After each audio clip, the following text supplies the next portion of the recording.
Bruh, look at this dude. Wait till you see the. No, no, no, no.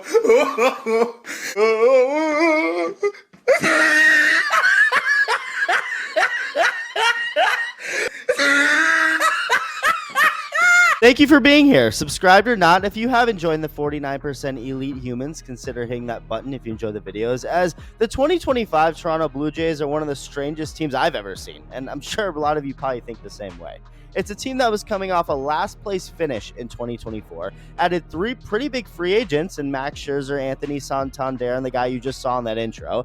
Everybody was kind of like, okay, it just seemed like trying to fix a sinking ship with glue and duct tape. Well, here are the Blue Jays currently in first place as I make this video, yet none of those 3 players they brought in have been very good. How does that make any sense? It doesn't. Baseball doesn't make any sense. But Jeff Hoffman being the way he's been is definitely an issue. Although at first, Hoffman didn't at all look to be an issue. Things couldn't have started out much better. His ERA for the first month of this season was around 1. He was not allowing any base runners. He was striking out the world, blowing kisses to the other Bird team after committing some bird-on-bird crime and closing out a game against the Orioles. It went deeper than just that game, though. The reason Hoffman ended up in a Blue Jays jersey to begin with was because the Orioles and Braves, them too, passed up on him because of concerns with his shoulder. He didn't pass the physical, according to them. Both teams had deals in place before backing out last second, like they were Kris Jenner splitting with Bruce before officially being married. And in very similar fashion to Bruce, Jeff Hoffman's identity changed because of this breakup, going from one type of bird to another, and now blowing kisses to mock them in the middle of his great first month as a Blue Jay. Well, calendar struck May, and Hoffman changed his identity again, going from the best reliever in baseball to the worst reliever in baseball. This guy's clearly having an identity crisis. He gave up more than 5 times as many runs in May than he did April, 5 times as many home runs, walked 6 times as many hitters. I mean, it was ugly. But you know what? He bounced right back into what he was that first month now in June. He was much better. Well, since the beginning of July, not great. Now, here's the thing about relievers. If you look through Hoffman's outings the last couple months, if you look through all of the games he's pitched, the majority of them have been him not giving up any runs. So just looking at that alone, you would think he's great. But with relievers, you're kind of always on the edge of disaster because all it takes is one or a couple bad outings to skyrocket your numbers. Hoffman hasn't been as bad as he was in May. That was pretty much rock bottom, but he's overall just been very inconsistent and unreliable for someone who is supposed to be very consistent and reliable at the end of the game. The reason they gave him $33 million, which isn't anything insane, but still. There was a game against the A's in Sacramento earlier last month that the Blue Jays won and Hoffman got the final out. He struck out 2 hitters, but that's like saying you bowled a perfect game without adding that it was on Wii Bowling. Some more context would tell you that Hoffman came into this game with a 4-run lead, gave up a home run, walked the next hitter, gave up a base hit to the next hitter after that, threw a wild pitch after that, and gave up another base hit after that for 3 earned runs on the night. A couple weeks later, Blue Jays at home against the Yankees, and they won the series, but the one game they did lose was the game Sid from Toy Story went deep off of Hoffman in the 9th of the Yankees' go-ahead run. Hoffman didn't pitch for a week after this. His next outing was in Baltimore, and the only kisses being blown here were to this baseball's family. A baseball that didn't even leave the park. It wasn't a home run. It went off the wall for a double, but it was the hardest hit baseball by Gunnar Henderson in his career so far. And it was off of Jeff Hoffman. Well, well, well. How the turntables.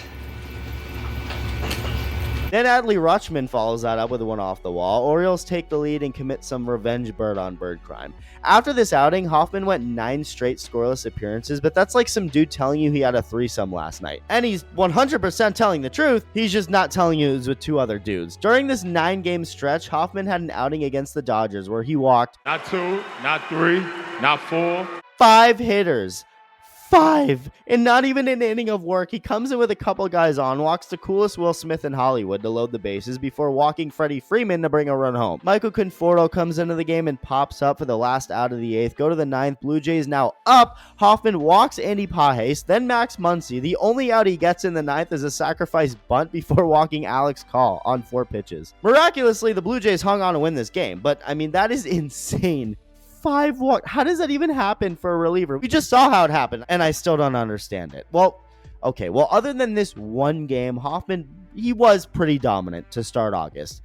Well, then the teams with M in their logo said hi. First, the Marlins. I was actually at this game. Hoffman comes in to close it out in the ninth, walks Eric Wagaman to start the inning, who gets replaced on base by Derek Hill, who then steals second base, and then scores on a base hit by Javier Sanoja, and this is after getting out number 1 on a hard-hit flyout by Troy Johnston. So they're seeing Hoffman well here. And also, in this game, miraculously, despite the Jays blowing 2 more leads in extra innings, they won this game. Well, stuff like that can only last for so long. Here comes the next M team, the Minnesota Twins in Toronto now. Blue Jays up 4-3 in the ninth. Hoffman in for the save, and he switches things up this time by, instead of walking the first hitter he faces, just getting ahead of it and giving up a bomb immediately. Tie game, then a base hit. He eventually hits a batter. 2 guys on now. There's 2 outs, and Matt Wallner is all over this fastball down the dick. 3-run shot. That's 4 runs off of Hoffman in the ninth. Twins come back to win. Bring in the next M team, the Milwaukee Brewers. I'm telling you, it's something to do with these teams that have M in their logo. So up to this point, nobody had really done anything offensively. The Blue Jays got their 1 run on a sacrifice fly, and the Brewers got their 1 run on a sacrifice ground ball. 1-1 in the ninth. Hoffman in to preserve the tie, and he just gets obliterated out there.